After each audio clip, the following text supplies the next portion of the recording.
The raft looked empty, just driftwood baking under a ruthless sun, until one of the fishermen saw the faint rise and fall of a chest, skin blistered, lips cracked, eyes shut tight against the light. But he was breathing, 133 days alone at sea, and somehow he was still alive. This case is about a man named Poon Lim, a Chinese sailor caught in the merciless machinery of World War II, who would end up surviving the longest known solo drift at sea in recorded history. His journey didn't begin on a raft, though. It started in 1942 aboard the SS Benlamond, a British merchant ship quietly carving its way across the South Atlantic. The air was heavy with salt and tension. The war had turned oceans into battlegrounds. Beneath the surface, German U-boats lurked like predators, and the Benlamond, unarmed and isolated, was easy prey. Poon Lim, just 24 at the time, wasn't a soldier. He was a steward, a quiet, disciplined presence in the ship's galley. But when a torpedo slammed into the hull without warning, fire and metal ripped the vessel apart. The explosion shattered any sense of order. Most crew members never made it to the surface. Lim was one of the few who did. Clutching a life jacket in the smoke-choked water, he swam through oil slicks and floating wreckage, lungs burning, ears ringing from the blast. He would eventually find a life raft, 8 feet square, made of wood, and outfitted with only the most basic survival gear: a tin of biscuits, a small supply of water, a flashlight, and a handful of sugar lumps. No radio, no sails, just open sea stretching in every direction, wind hissing over the swells, the sun a searing spotlight overhead, and beneath that raft, shadows, movement, the slow, circling threat of sharks, alone, adrift, with no land in sight. As the days dragged into weeks, and the weeks into months, his body shrank, but his mind sharpened. He drank rainwater caught in canvas. He twisted a flashlight spring into a fishhook. He captured seabirds, drained their blood, and dried their meat into jerky. This wasn't survival. It was endurance in its purest, rawest form. He had no hope of rescue, no idea where the current was taking him, but something deeper than instinct, something impossible to define, kept him going. What happened over those 133 days isn't just a tale of human will. It's a brutal, factual account of isolation,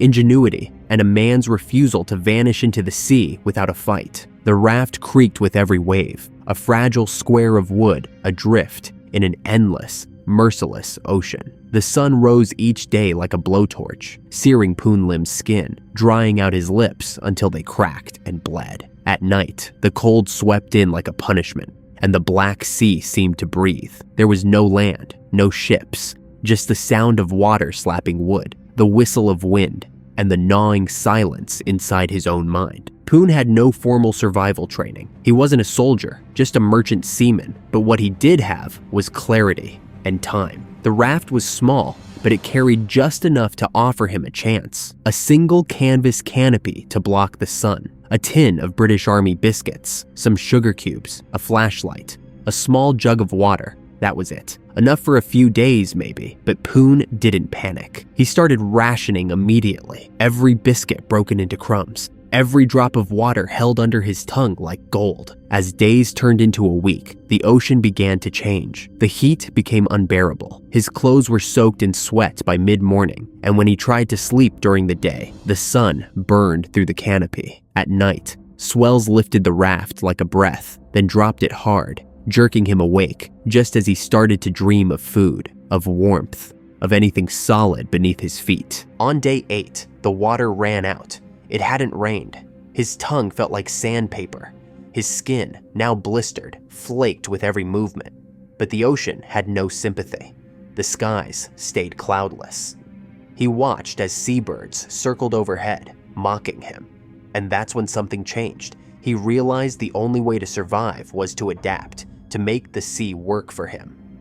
He dismantled the flashlight, pulling out the coiled metal spring and shaping it into a crude fishhook. He used threads from his clothing to form a line and tied it to a makeshift pole fashioned from part of the raft. It didn't work at first. Days passed with nothing but bait lost to the water, but eventually, a tug, a flash of silver. He caught a small fish, then another and another. He began slicing them open, drinking the blood for moisture, eating the flesh raw. He discovered that fish liver gave him strength. It became his routine, his discipline. Then came the sharks. At first, it was just shadows, broad shapes gliding under the raft, silent and slow. They circled him at night, sometimes bumping the bottom. Once, he watched as a fin split the water nearby, close enough to touch. He reinforced the raft's sides with ropes and extra boards. Every splash, every shift of current made his heart pound. He slept with one eye open. Weeks passed, his body grew thinner, his ribs pushed against his skin. But he was learning. He caught seabirds by leaving bits of fish on the raft, then lunging when they landed. He drank rainwater collected in canvas pockets he tied with rope. He dried strips of bird meat in the sun, creating jerky that could last. He even used bird feathers to insulate himself at night. It was survival, but barely. Every day he fought back hunger, hallucinations, despair. By the second month, the isolation had become a second skin. Poon stopped marking days. He no longer cared about time. He focused only on systems, fishing, collecting, conserving. But his mind was changing. He began talking to himself. Not from madness, but from necessity. To keep language alive. To stay human. He saw ships a few times in the distance. Once, close enough to scream. He waved, shouted, lit a flare. But they didn't stop. Either they didn't see him, or they didn't want to risk it. The disappointment crushed him, but only briefly. Then he went back to work. Storms came, brutal and sudden. Wind snapped across the raft. Rain poured in sheets. Waves towered over him like walls. He tied himself to the boards with rope, digging into his own skin to stay anchored. He lost supplies, fish, jerky, a water container, but survived. Each storm made the raft weaker. Each calm morning left him closer to the edge. Still, he endured. He had drifted thousands of miles, unknowingly pulled westward by the equatorial current. His skin was now blackened by sun and salt. His hands were cracked, nails torn, teeth loose, but he could still fish, still catch rain, still survive. By the fourth month, Poon no longer looked like the man who had boarded the Benlamond. He was a husk, thin, ragged, eyes sunken, but not broken, not dead. And that, somehow, was enough to carry him through to the 133rd day, when the horizon changed for good. Land, not a mirage, not a dream, just a faint green line in the distance. As he drifted closer, he saw movement, boats, fishermen, and then, against all odds, against every rule of nature and war and probability, he was found, alive. The water was calm that morning, deceptively calm. A thin mist clung to the surface as the raft drifted silently toward the coast of Brazil. After 133 days adrift in the open Atlantic, the ocean had stopped feeling like an enemy. It had become something else entirely, indifferent, endless, inescapable. But on that day, something changed. 3 Brazilian fishermen launched their boat before dawn, as they always did. The tide was steady. The air was thick with salt and morning heat. They were several miles off the coast near Belém when they spotted it. At first, just a dark shape in the water. A mass of driftwood, maybe. Nothing unusual. But as they got closer, the silhouette came into focus. It wasn't a pile of debris. It was a raft, 8 feet square, weather-beaten, patched with rope and cloth, riding low in the water. And on top of it, a man, motionless. The boat slowed. The fishermen stared in silence, unsure whether they were looking at a survivor or a corpse. His skin was burned raw, the color of aged copper, stretched tight across his frame. His eyes were closed, lips split, arms draped loosely over his body, like they no longer had strength to move. The stench of salt, sweat, and something sour hung in the air. One of the fishermen called out. No response. Another stepped forward, leaned in, heart pounding. Then a breath. Barely perceptible, but unmistakable. The faint rise and fall of a sunken chest. One of the men reached down and gently touched the shoulder. The skin was hot, brittle. He flinched. The man's eyes twitched. Slowly, painfully, his eyelids peeled open, and for a moment, they saw what the ocean had done. Hollowed out sockets stared back at them, eyes unfocused, red-rimmed.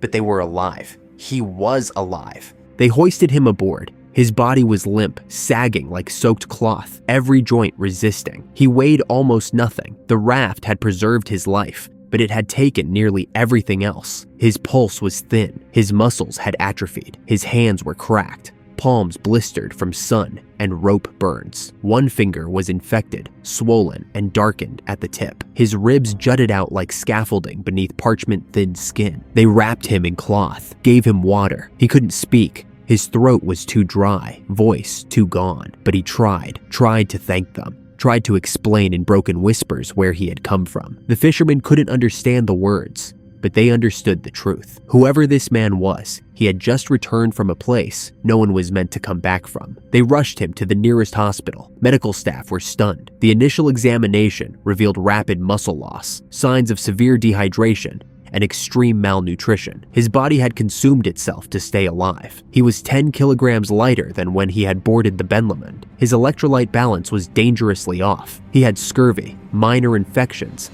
and inflamed joints from sitting in saltwater-soaked clothes for weeks on end. And yet, his organs were functioning. His heart was still strong. His mind was intact. Over the next 4 weeks, he underwent intensive care. Nutrients were reintroduced slowly to avoid refeeding syndrome. Doctors monitored every sign, every breath, and as his strength returned, so did the story, piece by piece. He told them his name, Poon Lim. He told them about the ship, the torpedo, the explosion, about the first night in the water, the flash of shark fins slicing the surface, about the raft, the meager rations, the way he'd turned a flashlight spring into a fishing hook. He described catching seabirds with his bare hands, drinking their blood to stay hydrated, drying their meat under the sun to make jerky. He had even fashioned makeshift tools from splinters and wire. Every decision had been calculated. Every day, a gamble. He remembered every one of them. When news of his rescue reached the outside world, it stunned even hardened military officers. British authorities verified his story. Survivors from similar sinkings confirmed the route of the Benlamond.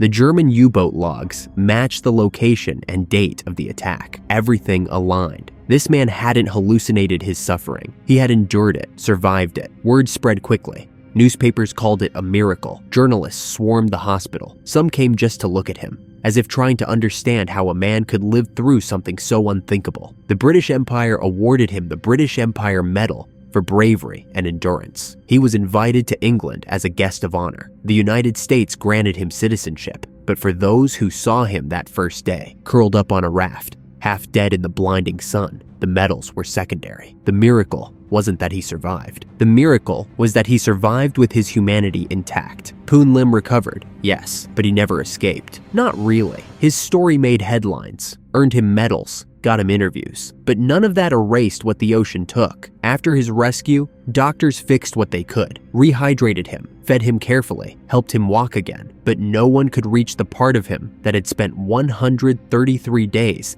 staring into the endless blue, wondering if he was the last living man on Earth. Even in photos after his recovery, something in his eyes looked distant, like he was still listening for the sound of water slapping against wood, still tasting salt on his tongue, still hearing gulls that never came. He went on to live a quiet life, mostly out of the public eye. He didn't seek attention. He didn't retell the story unless asked. And when he did, there was no heroism in his voice, just facts. Sharp, spare, mechanical, like someone describing a dream that left scars. He died in 1991 at the age of 73. No big ceremony, no farewell headlines. The man who once floated alone for nearly 5 months in the open sea, who clung to life in a place that devours it, was buried with little fanfare, and the raft that had held him, patched together with rope and willpower, disappeared into history. No museum display, no monument, just memory. The sea is quiet now, and it keeps its own silence. Poon Lim was pulled from its surface, but part of him stayed beneath. That's the part no one talks about. The long, dragging silence of survival. The kind that never really lets go. Poon Lim's raft was never recovered. No record remains of what it looked like after 133 days. No photographs, no preserved wreckage, nothing but his own words. The logs from the German U-boat that sank his ship confirmed the attack, but the fate of the other 53 crew members was never fully accounted for. No bodies, no debris, no rescue attempts ever reached them, and of the ships he saw pass him by, silent and indifferent, not one ever came forward. No names, no captains, no radio logs, just vessels that watched and vanished. The ocean gave Poon Lim back, but it kept everything else.